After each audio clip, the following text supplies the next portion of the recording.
Those who work in and around the higher education or HE sector have been having a rough time if recent media headlines are anything to go by. Since the turn of the year, there has been what's felt like a constant stream of stories about universities making redundancies, cutting costs, and scaling back their operations in an attempt to make themselves more financially sustainable.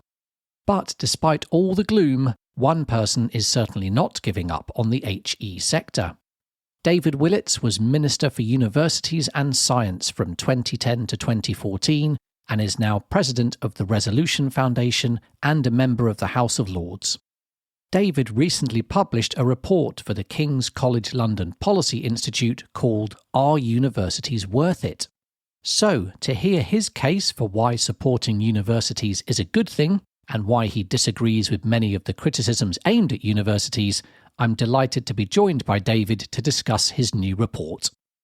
I'm Tom Richmond, and to figure out if universities really are worth it, let's go inside your ed.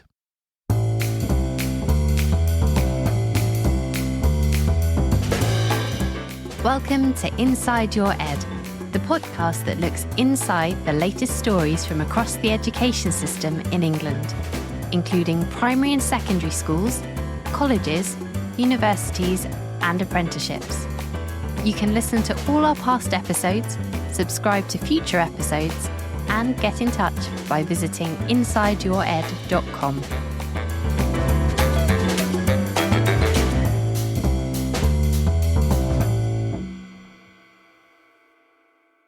David, welcome to Inside Your Ed. It's a fascinating time to be discussing the future of higher education in England, not least because of the news stories about the financial struggles of some universities, but also the fact that the Labour government has not yet set out a plan to deal with those financial pressures. Perhaps that is indicative of the observation you make at the start of your new report, which is that not only is there a growing scepticism about higher education, but this growing scepticism matters. Why do you think it matters? I think it matters for several reasons. One is quite simply that higher education is still one of the most powerful, positive tools we've got for tackling a whole range of economic and social problems. I think everything from reviving urban centres through to improving social mobility. And if we start dismissing HE, we're sort of giving up on a very useful tool. I think it also matters because all the skeptics have meant that we have presided over a fall in the real resource for educating each individual student of about 25% fall in the last 6 or 7 years. We wouldn't tolerate that for any other stage of education, and I think it's a pity we tolerate it for higher education. But then, perhaps most importantly, if there are young people from disadvantaged backgrounds who pick up the media vibe and think, why bother, I'm not going to go and it's not worth it and I can't afford it and it's not going to help me, and don't go and miss out, that's a personal tragedy. And we're now up to 40% of people who didn't go to university by the age of 25 regret it. So I think it's a fantastic opportunity for young people, and I'd like them to seize it if they wish to, and if the universities think that they have the opportunity of helping them.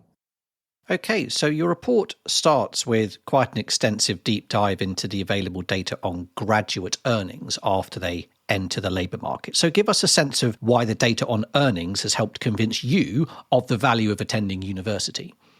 Well, a lot of people say that sort of graduate premium is disappearing. And I try to look at the evidence, which is mixed and complicated, but essentially, the amount that a graduate earns in their 20s, the amount they've got to by the age of 30 is pretty flat in real terms over the past decade or so. For a graduate, they're on average perhaps on about 31,500 now. And in real terms, that's pretty flat over the last 10 years. For non-graduates, their earnings have gone up a bit. And they're now probably on about 26,500. So the amount extra that a graduate earns during his or her 20s compared with a non-graduate has fallen a bit. So I then try to investigate why this has happened. And the main explanation is that the minimum wage as it has steadily increased in real terms, has boosted the earnings of younger non-graduates on average. And that is, and that's been a deliberate public policy. It's a admirable public policy in many ways.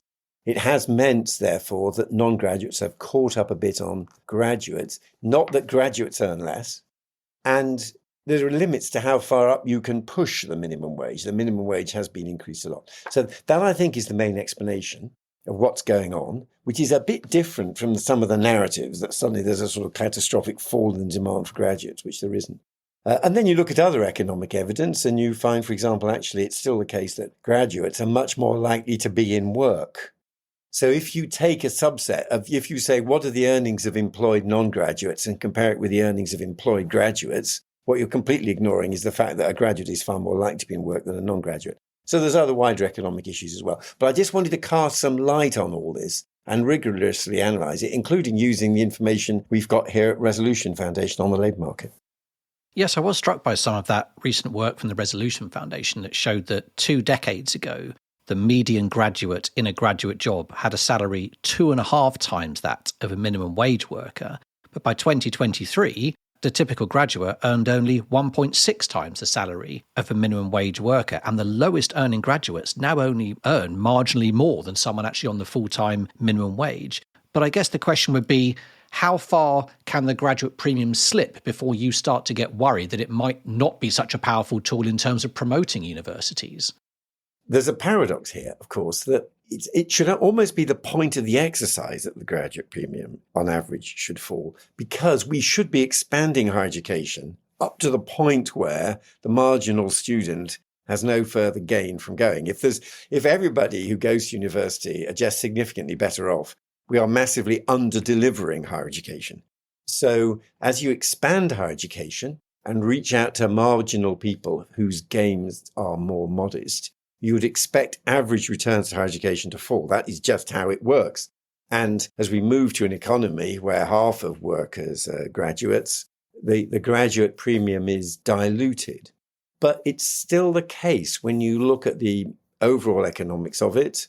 Graduates are more likely to be in work, which is a really important effect. And as economic inactivity and claiming benefits just because you're not in paid work is a hot topic at the moment, 15 years after leaving school, 2% of graduates are. For non-graduates, on average, it's 11%. So even for non-graduates who've got as far as level 3, A-levels, it's 5%. So it's still good for economic activity. And the other economic argument in my paper is, if we look at people in their 20s, there's another distorting effect, which is apprenticeships, for example, do a fantastic job of getting a peg into a round hole quite quickly. But there is a plateauing. Some of the highly focused vocational qualifications do quite well in your 20s, but there's not massive earnings growth afterwards. Whereas the graduate route is one where your earnings keep on rising through a longer lasting career. One of the other benefits is much higher rates of economic activity in your 50s and 60s if you're a graduate. So, as I say, it's a complicated story, but I try to bring in the effect of the minimum wage, the fact that graduates have a higher likelihood of being employed, the fact that they have a rather different career pattern, may not start so well, but they're on a different type of track, and put all that together. And individuals can reach different assessments of the relative weighting of those types of economic arguments. Well, you mentioned the point that some graduates don't necessarily start that well in the labour market after university. The analysis that was done by the Institute for Fiscal Studies a few years ago that showed around 1 in 5 university graduates would, in theory, have been better off if they had not attended university. That clearly had a big impact on the previous government, who got very animated about so-called low-value degrees. But your report did not sound overly concerned about those sorts of findings. So talk us through why the work of the Institute for Fiscal Studies has not persuaded you to question the value of university education. Well, first of all, the data that the IFS use is data that I fought to make available for them when I was the minister. And part of my model of higher education was informed student choice.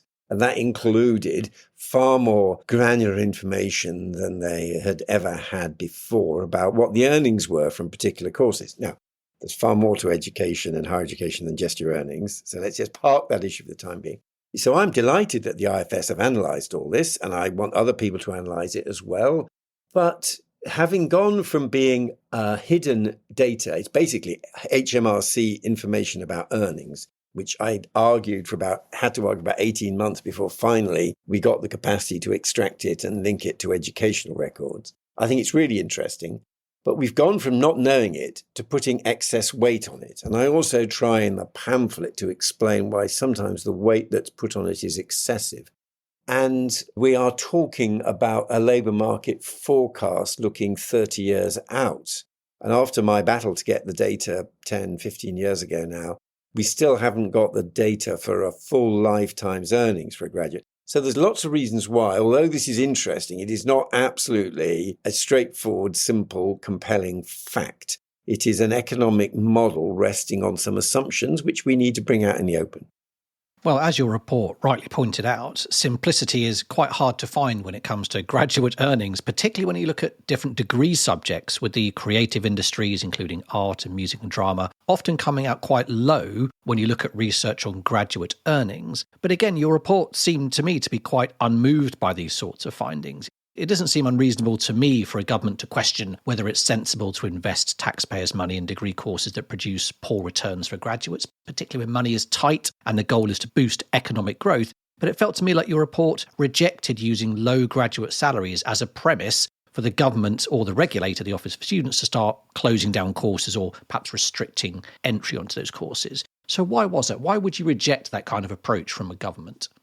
Well, the evidence is more complicated than you imply, but also in your question, there's a couple of other judgments I would push back on. First of all, you say taxpayers' money. Now, if you look at the range of OECD countries, how higher education is funded, in English higher education, the taxpayer contribution is just about the lowest of any OECD country. Now, the exact amount of the loan to finance the student's education that he or she then pays back as a graduate is another complicated estimate, but you could say that about 25% is not going to be paid back, and 75% will be paid back by graduates on reasonable assumptions. The 25% taxpayer contribution is one of the lowest in the advanced Western countries. And so the argument that the taxpayers putting all this money in, one of the reasons why I was up for this rebalancing the model was precisely because if the taxpayers element is lower, there's more personal choice. So that's the first point. There are other issues as well, in that the British system has historically been quite liberal, small l liberal, in that it's a model of personal choice, individuals applying for university, and universities deciding whether to accept them. It's not been a planned system. Now, the reason why I wanted all that IFS information out was I wanted them to be informed choices, but it is fundamentally a personal choice model with universities as autonomous institutions. If the government turns up and says, we don't like that drama course you're doing at University X, we are hereby closing it down, that is an unprecedented intervention in the way our universities work. Now, some people may say you should go down that route. It would probably start pushing the ONS towards saying universities should count as public sector bodies, not outside the public sector. It would certainly mean you took on a very significant new power somewhere in Whitehall. There are tens of thousands of university courses. Some official is going to be empowered to go through a rather speculative data set and then send out an instruction to University X, close down this course. It is not a way that higher education has ever operated in Britain. Now, the radicals can say, we don't like the old model. We don't like that. As one senior official said to me, I think you'll find that liberalism is rather out of fashion at the moment. But if you go down that route, there's a lot of implications.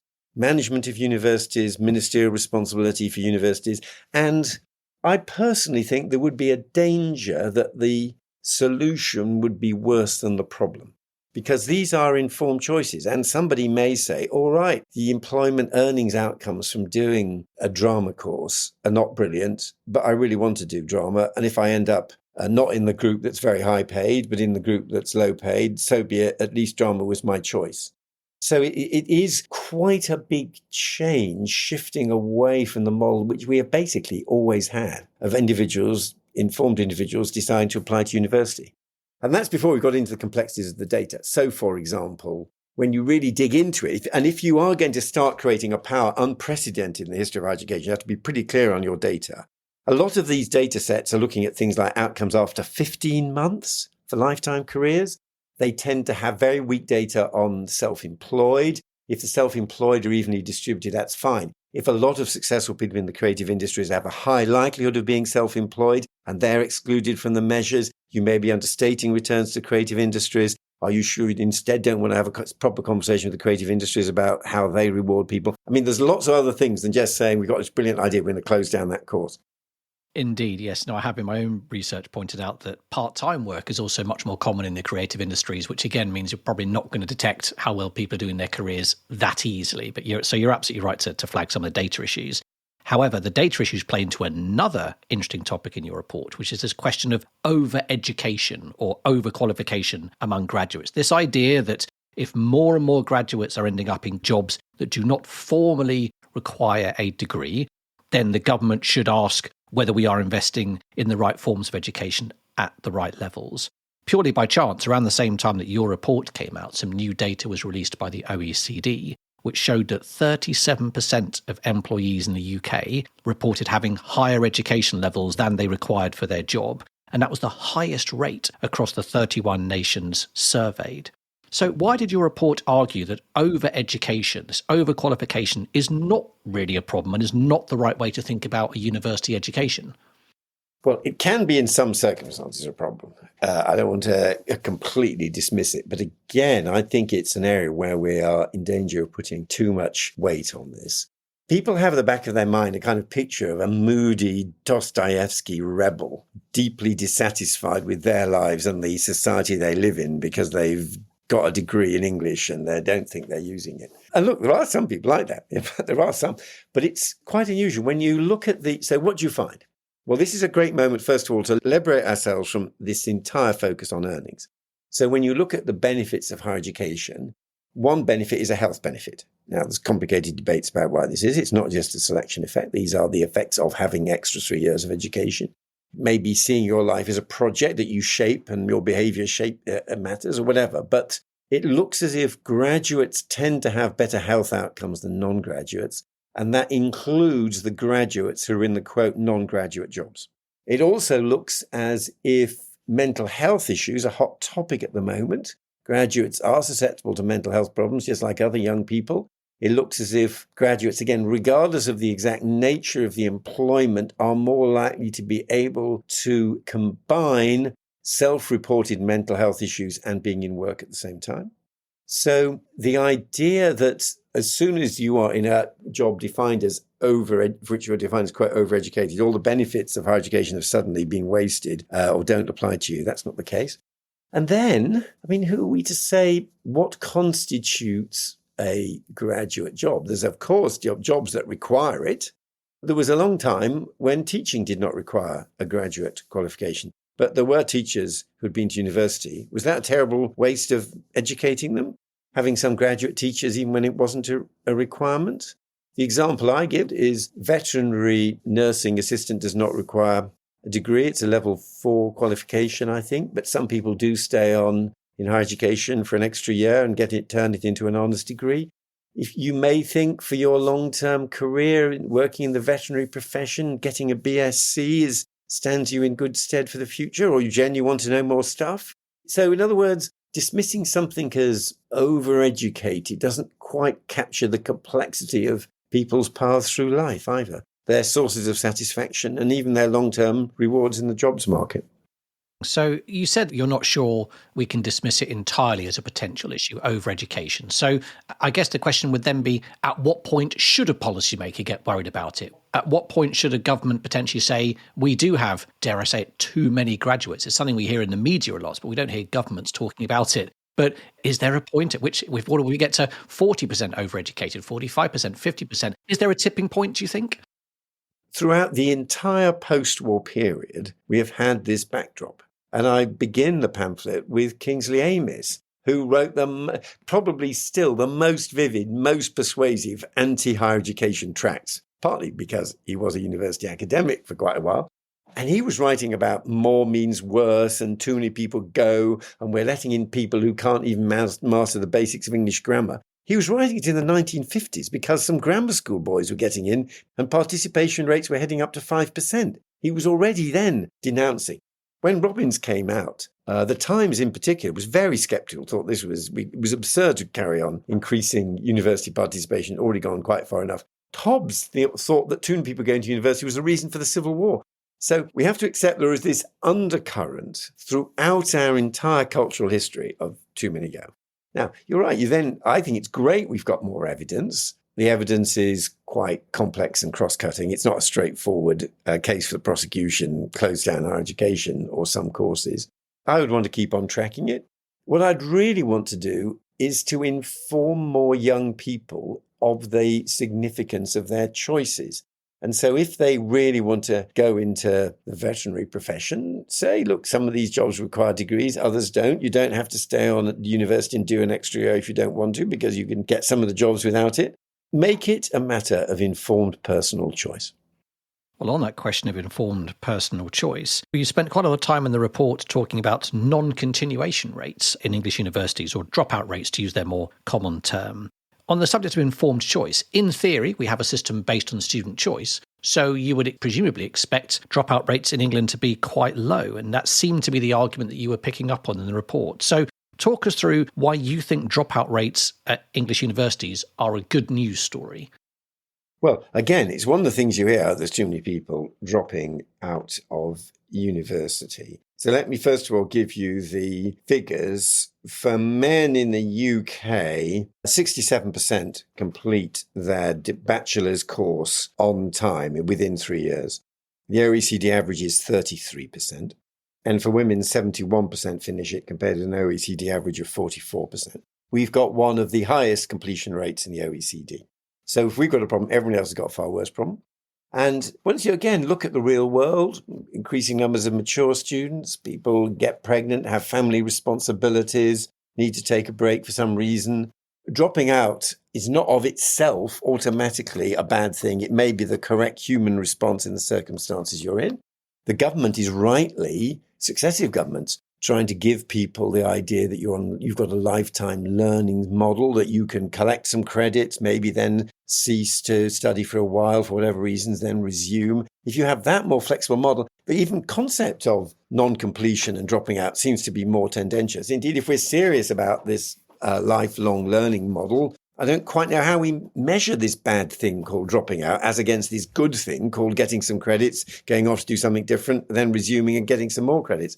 I do think, again, it's a statistic where when you look at it internationally and when you try to put it in context, it doesn't quite have the message that people think it has.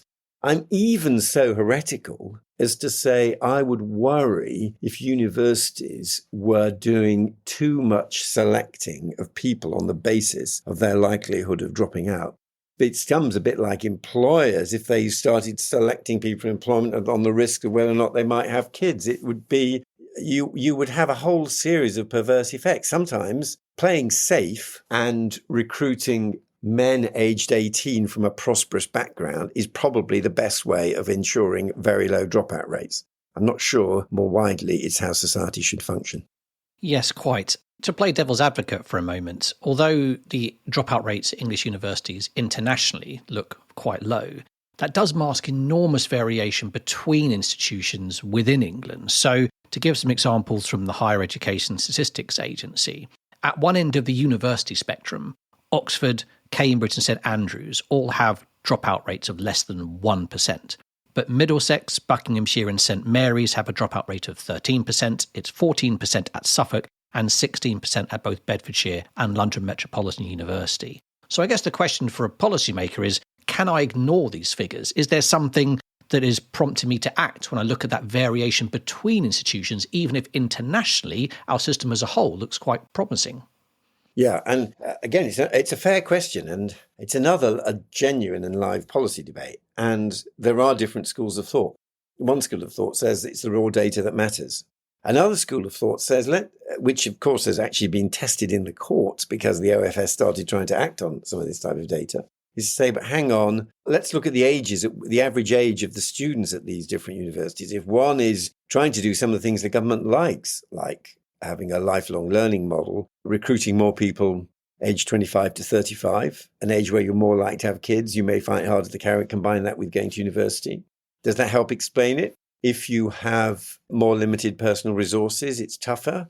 When you look at our rankings and our assumption about what constitutes a good university, as I show in my book, University Education, which came out several years ago now, I say, here is the kind of assumed implicit ranking of the quality of British universities, from Oxford and Cambridge at the top, right down to the ones that would be conventionally dismissed as not so good. And I say this perfectly correlates with the class composition of the university. So it's essentially a class ranking. So for all those reasons, over the years, as I've got more and more engaged in HE, I've become more tolerant of the diversity of missions and the different ways in which universities serve their communities. And universities may be doing a good job of serving their community, even if the rate at which people drop out is much higher than that for people going to Oxbridge. Well, that point around different missions pops up in another part of your report, which is about the role of universities themselves. You said that, quote, we should be embracing universities as a great place to get vocational education because our picture of the university is so shaped by a particular idea of Oxbridge, itself rather out of date, that we don't recognise that this is a key part of the role of the university. Now, I'm sure many people in the HE sector would very much support that kind of sentiment. But I'm not sure everyone in further education colleges would be thrilled at the idea of universities becoming the centrepiece of our vocational and technical education system, not least because colleges have had a much tougher time than universities since 2010 from a financial perspective, and they would probably argue they could have played an even bigger role in technical education, indeed even at higher levels, if they'd had that extra support. So if you want to embrace universities as a great source of vocational education, where does that leave colleges in your view? Well, I am a great admirer of colleges, and I think they are another key part of our education system. And I don't like the way we get into an FE versus HE argument. But I would say that if you look at what colleges do, they are offering education for 16 to 18-year-olds. And often the real competition is not with HE, it's with school sixth forms, where they need to fight and have a level playing field. And still, if you look at the funding formula and everything, it's not a level playing field. The schools and the school sixth form model is the challenge there. They're better than higher education at the adult learning model, and they do have particular links to local employers running specific vocational courses. But a lot of higher education is vocational, and that comes in different shapes and sizes. Sometimes it means that the course is a license to practice course. Sometimes it means that people are very likely, after they've completed that course, to go into a particular vocation. And it's surprisingly difficult to get the figures, but probably 40%, 50% of university courses, higher education courses, are actually vocational. And this idea that somehow you go to a university to do metaphysics or English literature, and you go to FE college to do engineering, is unfair and untrue at both ends of the scale. There's a lot of vocational work at higher education. Similarly, there are people either doing an A-level or mature students who may well be doing a philosophy course at their local FE college, and a good thing too. So this attempt to allocate levels of education and subjects is, I think, a mistake. Well, on that point around the relationship between HE and FE, we've obviously had the Labour Party talking in their election manifesto about integrating higher education and further education. How would you interpret that proposal? Is that potentially good or bad news from a university perspective? Can I be really boring and just talk definitions for a moment? Because part of this debate, and actually part of the totally artificial conflict between HE and FE, is a failure to define what you're talking about. So higher education is education above A-level. It's level 4, 5, 6 and beyond. That is higher education. Now, you can do that. You can do education at those levels as an FE college, and a good thing too. However, it's unlikely of its own to have degree awarding powers. Now, that is what makes a university distinctive. It's an institution which often, it has to have degree awarding powers. Some people with degree awarding powers aren't universities, but let's not be detained by that for the time being. So a university is a type of institution which has degree awarding powers. And if you are doing a higher education course in an FE college, it may well be in some way validated or franchised, linked to a university. So when people say FE good, HE bad, are they saying courses of levels 4 and above are bad, which would be catastrophic for individuals in the economy? Are they saying that a specific type of institution called a university, which provides higher education and has degree awarding powers, is a bad thing? Well, that would also be a blow. There are these colleges that have a range of distinct roles. They are where the other things happen. They are where you deliver for 16 to 18-year-olds, as I was saying earlier. But an FE college can deliver higher education and can, under franchise or validation to a university, be part of delivering a degree course. So some of this conflict, as soon as you dig into the terms, I think gets into a muddle. And there's one other really important bit of history that I uncovered when I was writing my book, and I increasingly realized how significant it was. Across Europe, from the early Middle Ages, all the parts of Europe and the nations of Europe were creating universities.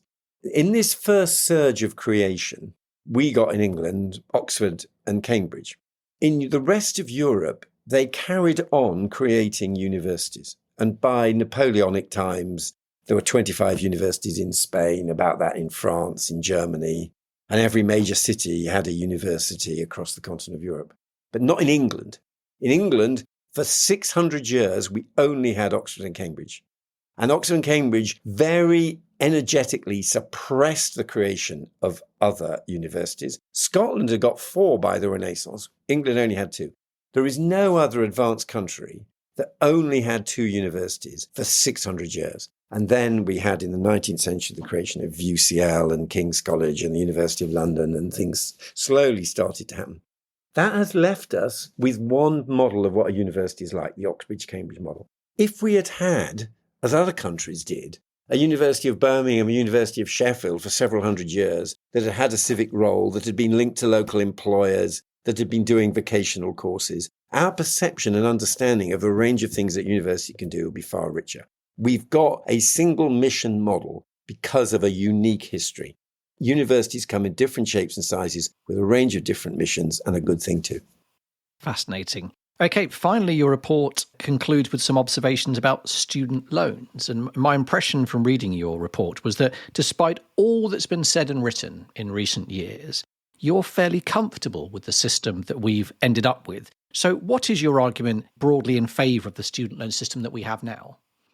It is very odd, this system. Look, I realise it's unloved, but compared with most other areas of public policy, we basically had the model now for 20 years. And all 3 main political parties when in office in England, Labour, Lib Dem and Conservatives, we've all seen there is no alternative. You keep on operating that model. So we've both got quite a deep-seated, stable model and not much public support for it. But when you look around, as it is the case that by and large graduates earn more than non-graduates, expecting the generality of taxpayers to pay for a route towards higher earnings isn't a particularly priority use of public money. And I've seen very few education secretaries coming into office saying, what we really need is I'm going to fight, forget the early years, forget FE, I'm really going to fight for more public expenditure for higher education. That battle has long since been lost. Employers are already paying for it through the graduate premium. Employers, by and large, pay more to graduates. That's how they pay for the cost of higher education. And given that the graduates are earning more as a result of going to higher education, paid by the employer, one of the ways we then collect the money from the employer is saying, look, asking the graduates to pay back at 9% above earnings of about 25,000. So it's relatively progressive. And when I was a constituency MP, although everybody complains about the system, I had very rarely an actual real graduate coming to my surgery saying I'm complaining about their graduate repayments, because in reality, they were manageable. And I give the figure, and let's end where I started. The average income of a graduate aged 21 to 30 is now £31,500. Loan repayments are 9% on their earnings above £25,000, and that's a deduction of about £50 per month. But the average young graduate is earning on those figures, even now, on average, £5,000 a year more than the non-graduate. So they're actually earning £420 a month more than the non-graduate on average. So even now, after this shrinkage of the graduate premium, the young graduate is earning £420 a month more and is paying of that £50 a month back on their graduate loan. That is not an absurd amount. And there are parents who say, but it's the total amount of the debt and that means they can't take out a mortgage. It is not a debt like an overdraft or a credit card debt. It's when I used to discuss it with the Council of Mortgage Lenders and everyone, they don't count it as a debt like that, which knocks off the amount you can borrow to your mortgage. They treat it as a fixed outgoing, not as a pile of conventional debt. So my view is that actually the system has delivered resources for higher education at a lower cost than the taxpayer than most other countries, and at a level of graduate repayment that is acceptable and relatively progressive. You added in your report that these were what you described as misplaced anxieties about the student loan system. And what I thought was interesting is that you said because those anxieties, you believe they're misplaced, that should not stand in the way of putting up fees and ensuring that universities are properly funded.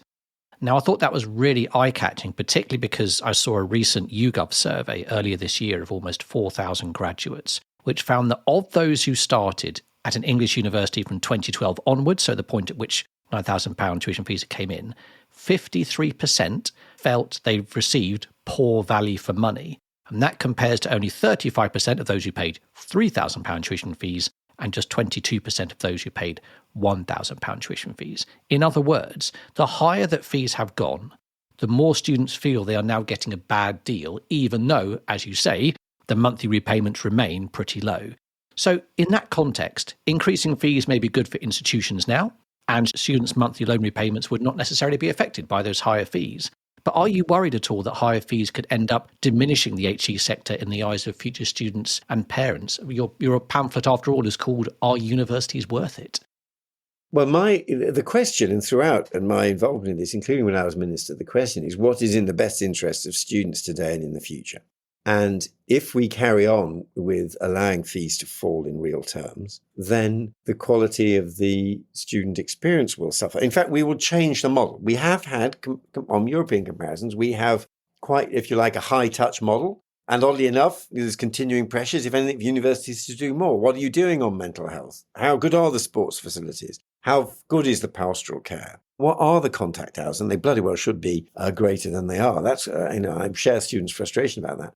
But the more you cut the resource, and given I don't see, sadly, governments rushing in to put in higher public expenditure, you have less well-equipped classrooms, you have more crowded seminars, you have less support for students with mental or other distress. My view is that is not a fair deal for students. They are losing out. They have a less good quality experience. If there were any public money, and I personally think I would like to see more public money, I would put it into the high cost subjects, the Band Bs, the engineering, some of the subjects where you really do need extra resource to ensure a properly equipped lab. And I also regret that after my time, Sajid Javid, I think, was the Secretary of State. He got rid of means-tested maintenance grants, which I think was really bad for social mobility. I think I do worry about the cash pressures on living costs that students face at university. And the system that I had of a means-tested maintenance grant, plus we actually increased the value of the maintenance loan, I thought was better. So I'm not saying the system's perfect, but my view is that increasing fees with inflation, without any increase change in the repayment terms, repayment formula doesn't change. No graduate pays more. And perhaps some extra public expenditure for high-cost subjects and a means-tested maintenance grant would be a fair system offering a good deal for students. Okay, well, on that subject, we are approaching the end of our discussion, so it's time for my final question, which just happens to be about the upcoming spending review, funnily enough. You're clearly concerned, as you outline in this report, about the growing scepticism surrounding universities. And as you've just been saying, higher education has not been a priority for successive education secretaries. They've been much more willing to prioritise early years or apprenticeships or certainly schools, which always features higher in a list of voters' priorities than universities. So my question is, given all that scepticism, and the political salience that schools and early years and apprenticeships have, what do you think would represent a good result for the higher education sector in the upcoming spending review this summer? Well, I hope that what ministers will do is realise that well-funded higher education is crucial for their aims of social mobility. The reason why I'm really fighting this battle against some misconceptions, if there's a single kid in a disadvantaged background who thinks, I can't afford to go, or there's no point going, while meanwhile the middle-class kids carry on going, and where rates of participation, incidentally, are already way above 60% in prosperous parts of the country. If too many people go, it's a problem in Guildford and Winchester and prosperous cities where 60% go. It's not a problem in poor areas where 20% go. But I haven't noticed any local MPs going around their schools and colleges saying it's shocking we have this social scandal that in my prosperous town or city we've got 60% participation. I really want to stop it. And people pay a hell of a lot of money to get their kids educated at schools where the participation rates are 90% plus. If in doubt on education policy, look at what the affluent kids do and try to ensure other kids have the same opportunities. So I do think it's a powerful tool of social mobility. There needs to be some combination of, as a minimum, the indexation of fees, just so they rise with prices, as of course the Blair government did, plus some resource, I think. The taxpayer contribution is so low. I would love to see some taxpayer contribution on some of the pastoral responsibilities, on some of the STEM subjects, because they have higher costs. And above all, I would also like people to recognise that going to university is a real experience. I think one of the things that puts people off about universities is a kind of snobbery of universities selects people because they're in some sense better, and it's just a selection effect, and you go and enjoy it, and afterwards you preen yourself as being superior to people who didn't go to university, which people hate, and they're right to hate it. It's a bad way of seeing things, and it's a bad attitude. I think the view of university should be different. These are 3 years that change people. And as many people as possible should have the benefit of those 3 years. In fact, the most heretical chapter in my book about universities is the one entitled Which 3 Years, which takes some of the methodology that the early years campaigners use so skillfully and applies it to university. Universities change you, just like the first 3 years change you. And any education secretary who is persuaded of the evidence that the first 3 years matters should also be persuaded of the evidence that those 3 years at university matter. Thank you, David. And thanks so much for coming along to discuss your King's College London Policy Institute report with me today. It's been a pleasure having you on the podcast. Thank you very much, Tom. And that brings us to the end of this episode. If you enjoyed my conversation with David, then please do share it with others and leave a good rating wherever you get your podcasts. And don't forget to hit subscribe to make sure you join me when I next go inside your ed. Bye-bye for now.